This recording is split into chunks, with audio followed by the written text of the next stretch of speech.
Dear Dean, I know you've wondered if I would ever understand what it is you've been trying to tell me since the day you crossed over. In my missing you, in my desperate search for answers, I was so busy shouting, why, that I couldn't hear your clear voice. So this book, honey, is my wholehearted effort to share your messages when I finally shut up long enough to hear them. I pray my mind is open and receptive and that I'm hearing you clearly. I pray my understanding is deep enough to grasp the significance of what I'm about to share, and that I do so with absolute truth, with no shadings from my imagination or wishful thinking. I pray, too, that reason and good sense will prevail as I fill these pages, because to muddy the meaning of the book with fantasy would be to discredit everything I've learned since the day you set out on your journey. I'm writing this not so much in your memory as it is with your collaboration, though of course I do remember you every day with all the love a mother's heart can hold. I'm listening now, precious, and I'm doing my best to tell it like it is on the other side, as you've told it to me.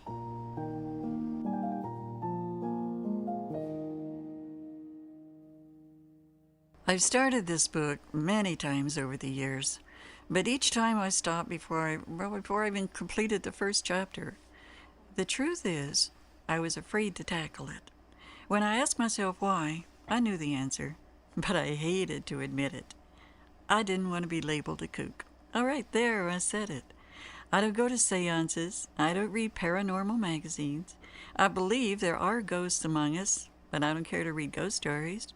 Gauzy figures materializing out of the dark on the side of the road, well, they bore me. I also don't read science fiction. I have enormous interest in galaxies and the incredible mystery of it all, but none in battling spaceships and pointy-eared aliens.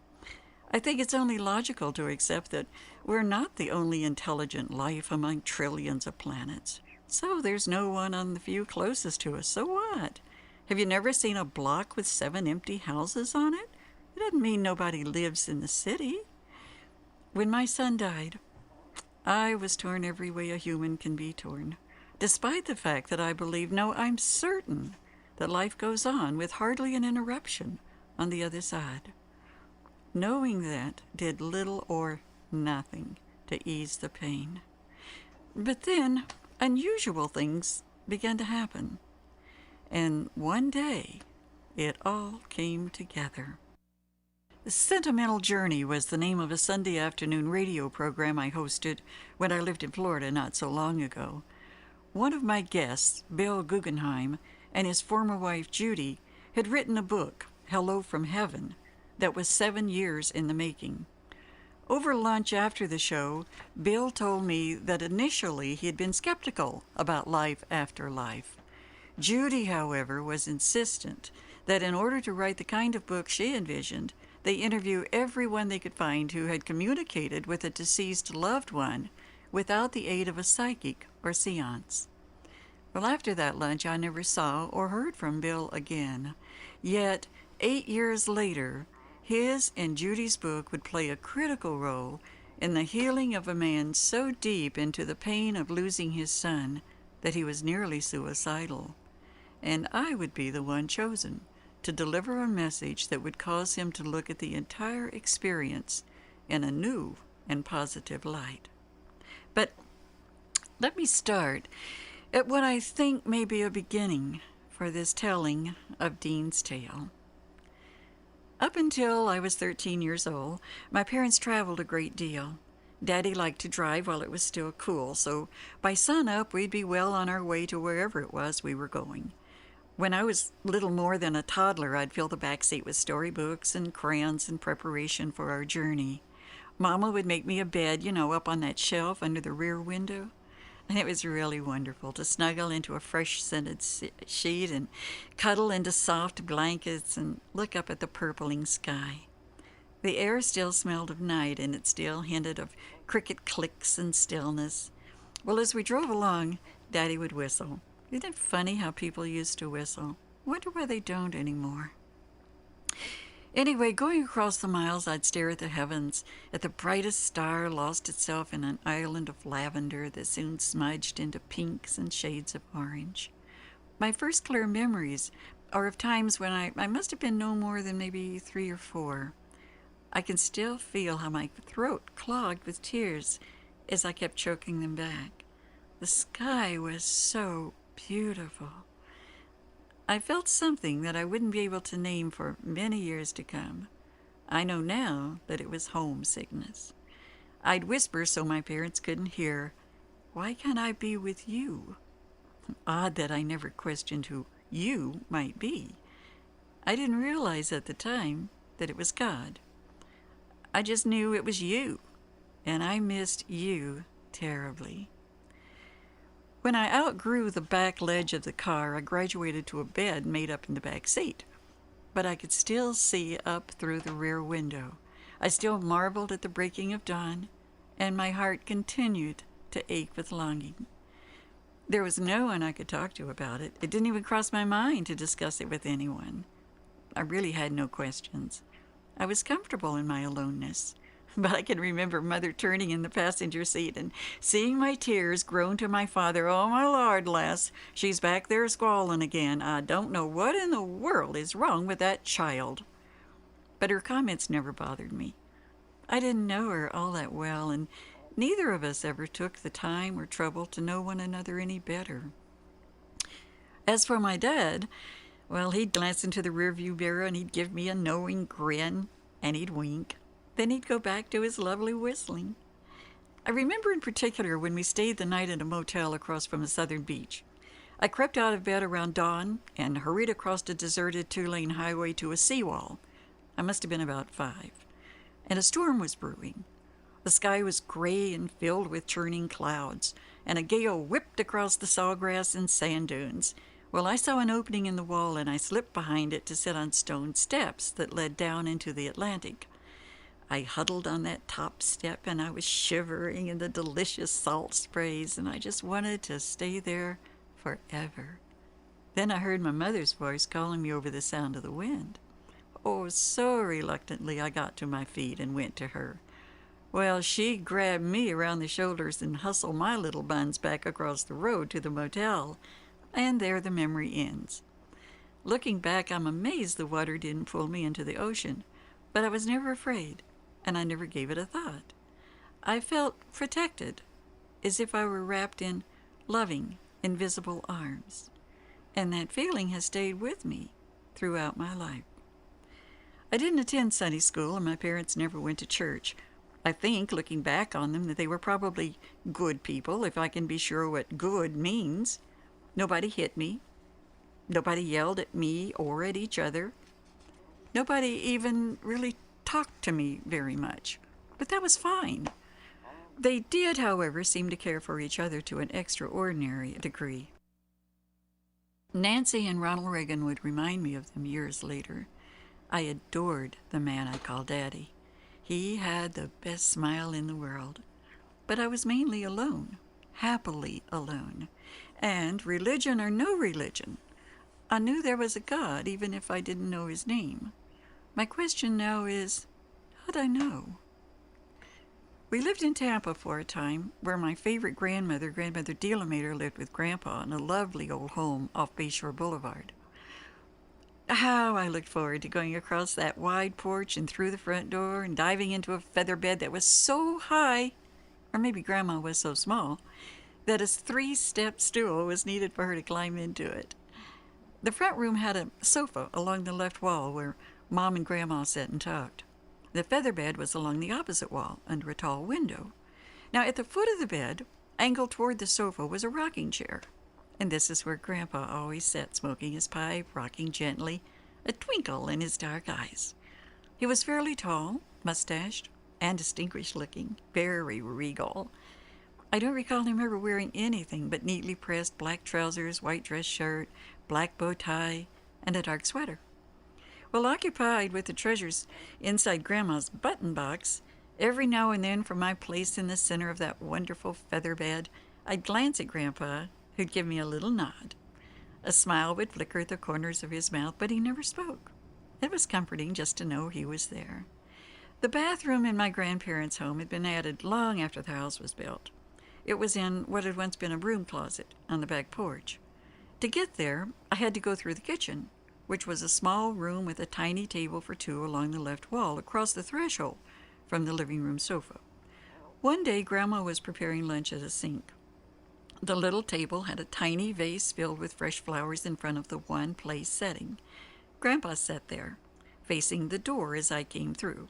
I had to brush past him to get to the back porch on my way to use the facilities.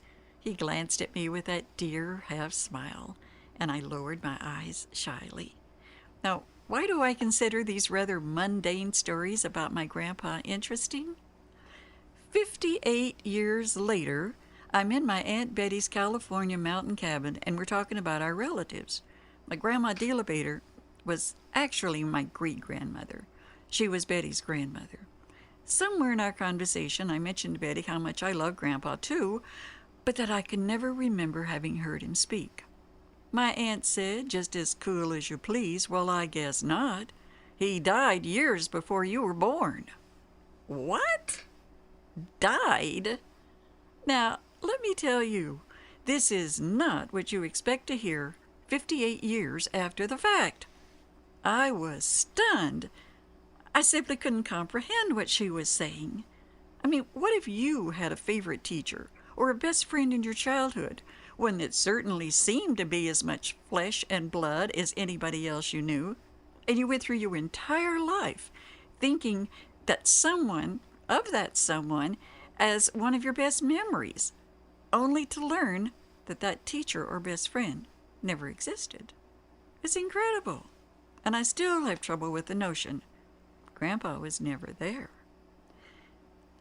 Looking back on it, I can see that all through my life, God's been trying to tell me something. I think the messages that Dean has sent from the other side are a continuation of that effort, and that I have finally gotten it. My challenge now is to see that you get it too.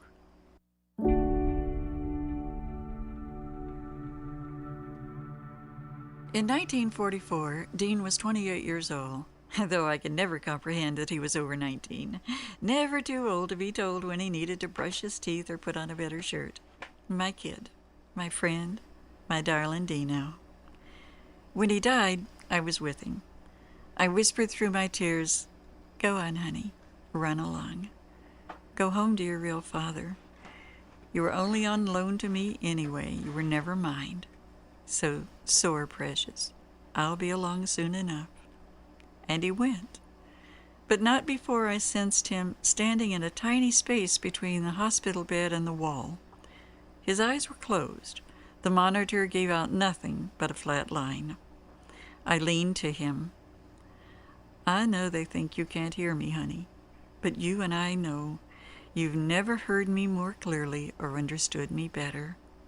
I know you're standing right there in the little spot at the head of the bed, and I'm all right, and so are you. I love you, Dino, but bye for now. Only for now, sweetheart." Husband Larry, daughter Brooke, and I drove back home that evening just as the sun was setting. I leaned back in the passenger seat and watched the stars twinkle on, one at a time it seemed, and I thought, where are you, precious? I thought I knew. I thought I understood about death.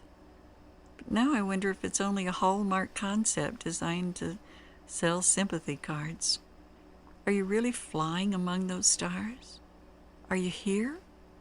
Are you there? Is there a heaven? Did somebody come to meet you? Are you afraid? Are you really all right? If only I knew. If only I could be sure. In the few days Dean had been in the hospital, I never left his side. Brooke and I slept on our coats on the floor at the foot of the bed. I didn't eat. I don't even remember drinking anything, though I guess I must have. Finally, the doctor pronounced him well enough to go home. Oh, boy, what a sigh of relief. For the first time, as Larry was packing Dean's few things into an overnight bag, I decided to go down to the cafeteria for a cup of coffee, and Brooke joined me. I kissed Dean on the cheek, told him that I'd only be gone for a few minutes. The doctor had said they'd like to keep him on the ventilator until the last moment before he was released. Pneumonia leaves debris in the lungs, he explained. I want to make sure we've sucked it all out before we unplug him. Sure, I agreed. No problem.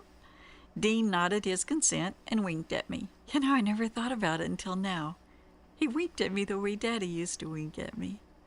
Well, and so Brooke and I went downstairs, breathing easy for the first time since he entered the hospital. We no sooner settled at the table with our drinks than I heard a call for Code Blue over the intercom. I remember thinking, oh, thank God it isn't about Dean, and God bless the family it is for.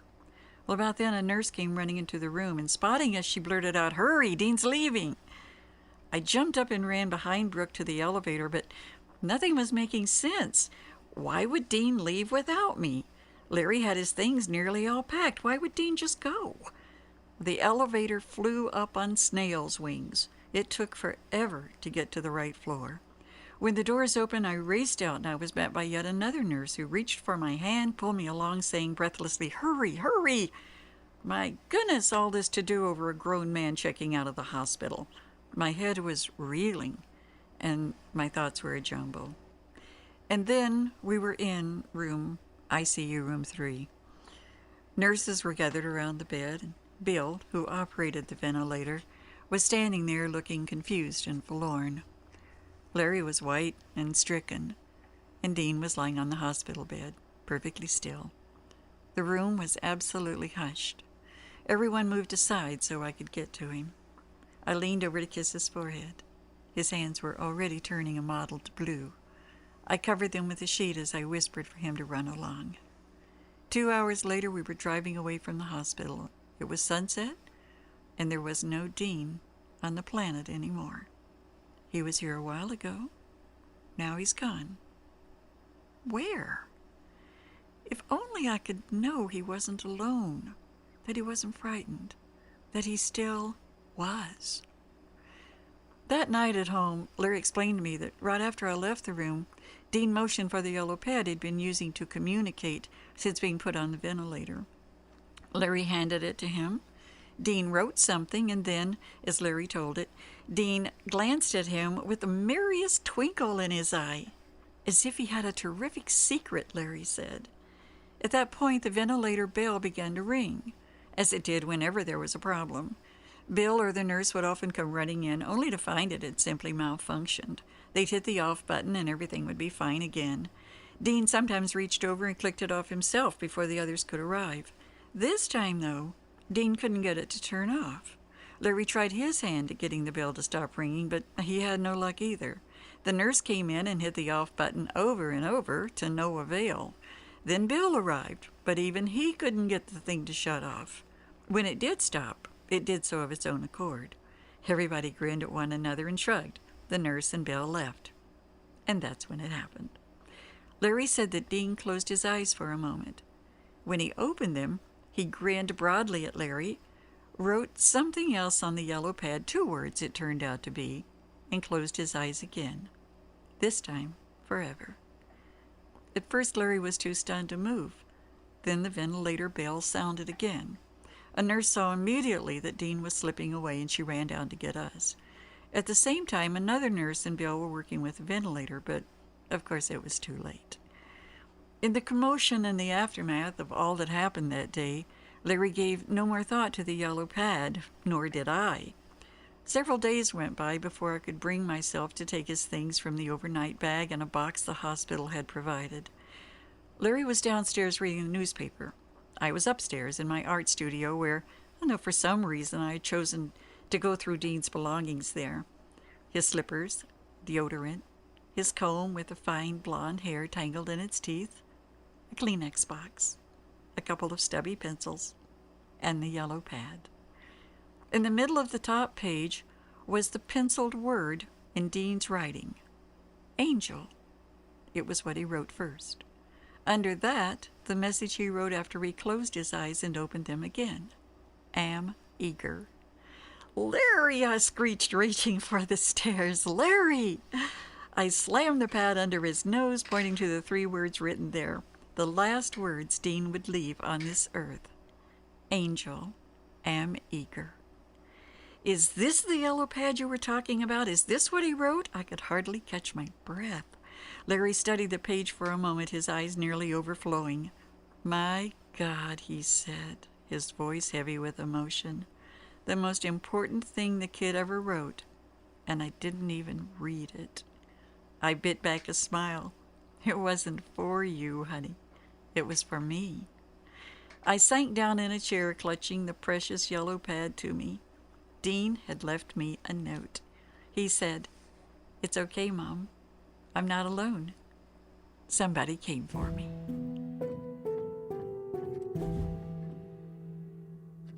I wish I could say that everything was just fine from that moment on, but I'd be lying and you'd probably know it. At times I felt the pain of his loss so deeply that I sank to my knees on the floor, and I held my stomach, gasping for air. The hurt was physical. It doubled me over. There was no place to go to escape it. I couldn't stand up, sit down, lie down, run away. It was just there, like a fist in my gut, pounding away, punching me full strength over and over again. Would there ever be relief? I couldn't even imagine it. No words that anyone can say to you, no sympathy card, no matter how beautifully stated, no touch, nothing can ease the wild ache. Nothing can soothe. So where was God, who had protected me throughout my life? He was right there with me, and I never doubted it for even a nanosecond. I would say, when I could catch my breath, "I'm sorry, Father. I don't mean to question your judgment. I know Dean's fine, and he's with you. These are just mommy tears, not tears of anger. Be patient with me, Lord." And the wailing would start again. At that point in my life, I was neat beyond comprehension. My children complained that the house looked like a magazine layout rather than a home. Larry often kidded that if a doodad on the coffee table was turned at a particular angle, it was meant to be at that angle, and woe be to anyone who dared turn it another direction. I confess, I do love interior decorating. Dean and I used to kid each other that it was time to move. We'd done all the decorating we could do in the house we were in, and he got as big a kick out of it as I did. That's why it was so odd to keep seeing a clear plastic envelope, maybe 9 by 15, on the floor, leaning against my office wall. I was making the effort to get back to the scripts written by aspiring screenwriters that I'd been hired to edit, but it was difficult to concentrate. Dean had been an aspiring screenwriter. Why hadn't I done more to help him? Why did I do so much for strangers? How many times had he come through my office door waving a stack of papers? "Hey, Mom," he'd say, "I've got a great idea for a movie. These are some notes I've written on it. Why don't we—" And I'd shoo him away with a merry little, "Great! Toss it in that box under my desk. I'll get to it as soon as I have time." Time. How could I know we had so little? Well, like I say, after his death, it was hard to keep my mind on scripts written by strangers when I had an entire box of Dean's notes under my desk. And that thought would dissolve me into a heap of sobs again. And yet I mushed on, as Dean would have wanted me to do. I came into my home office each morning, and each morning I saw that plastic envelope leaning against the wall. I don't put files against the wall. I put them in the filing cabinet. And I wouldn't have put one against that particular wall even if I'd gotten busy and just dumped it somewhere in a hurry. That wall was around a corner, away from my work area. The envelope wasn't there when I left for the hospital all those days ago, and no one had been back in the house until now. Well, one day as I came in and I saw the envelope still leaning there, I heaved a deep sigh and groaned something like, what the heck can that thing be? Might as well look at it. I pulled a rocking chair that I kept in my office into that little corner, sat down, picked up the plastic envelope, unwound the cord that kept it fastened, and pulled out a manila folder. The tab bore the word "Dream." It was written in red ink, and it was Dean's handwriting. Curious, I opened the folder. A sheet of white paper had March 17th, 1994 written on it. Dean died April 17th, 1994. I happened to remember March 17th because he'd come from his home in Fresno, California, to spend the day with me in the Seal Beach house we'd lived in for over 14 years. Dean wanted to shop for a piece of furniture for his new house, so we went to our favorite place, Pier 1 Imports. He got a wicker trunk that he was going to use for a coffee table and a smaller chest for a lamp table. We got back to Seal Beach early in the afternoon and were having a sandwich when the doorbell rang. It was a florist. It was a delivery man with a gigantic arrangement of daylilies. Well, I came back to the dining room table, puzzling over the card. "Thank you for everything," I read aloud as I sat down at the table. Then I saw the signature, and I grinned at Dean. "Oh, you goose," I giggled. It was from him. Yeah, I remember March 17th very well. He had left that day right after lunch to go back to Fresno, about a 6-hour drive. Now, in my office, I looked again at the date on the manila folder. It meant that he had that dream that night, and I wondered what could be so significant that he felt he had to write it down and put it in a marked folder. I turned to the next page. "It's nearly 2 in the morning," he had written. "I had to get out of bed to write down my dream while it's still fresh in my mind. I feel like it has some significance. But what?" The following pages were written by hand, and I hung on to every word. "I dreamed that I was standing outside a hospital. I was about 8 years old and wearing what looked like a white hospital gown. I was right outside the emergency room door. Paramedics were taking a gurney from an ambulance. As they passed by, I saw that the person on the gurney was me, a grown-up me, about the age I am now. I followed them into the hospital and into an elevator. They went up, then the door slid open, and they pushed the grown-up me down the hall to ICU room 3.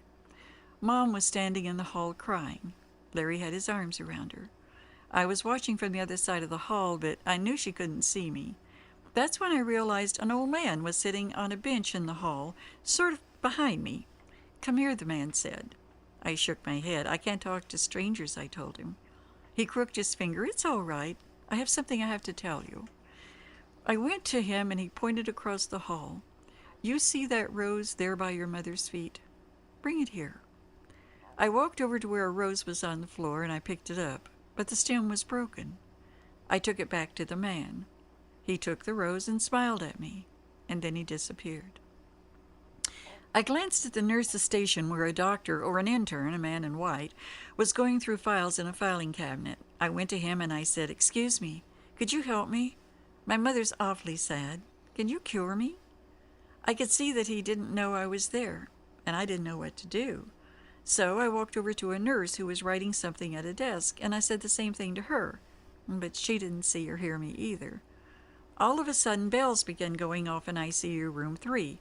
Everyone was running in, trying to shut them off, but they couldn't stop. A nurse came running out to get Mom, and when they raced into the room, I followed them, but I stopped at the door. The room was filled with a light so bright I could hardly see. My grown-up self was in bed, the bells were ringing, and the light dazzled me. At the foot of the bed, I saw an angel appear. She wore white, and she was as bright as the light, maybe brighter.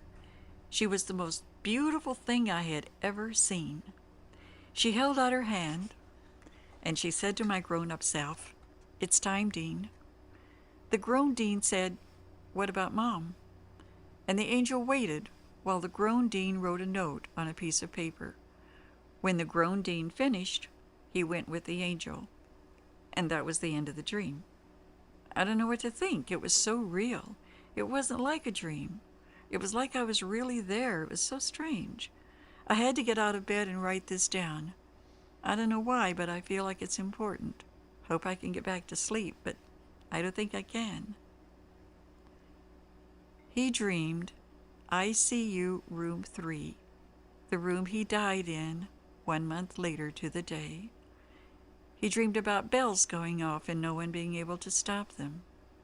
And I have to think that when he asked Larry for the yellow pad and flashed that twinkly grin, that he had seen the angel That's when he wrote the one word, angel.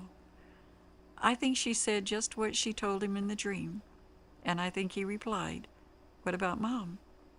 I also think that she waited while he wrote, "Am eager."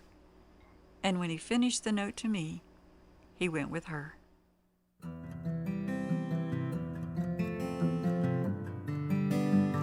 You've been listening to Dear Dean, Love Mom, told by its author Esther Luttrell. The theme was composed and performed by David Randa of Fesleyan Studios. This production was recorded by Dean Fairweather. This is Jeff Evans, inviting you to soar on the wings of imagination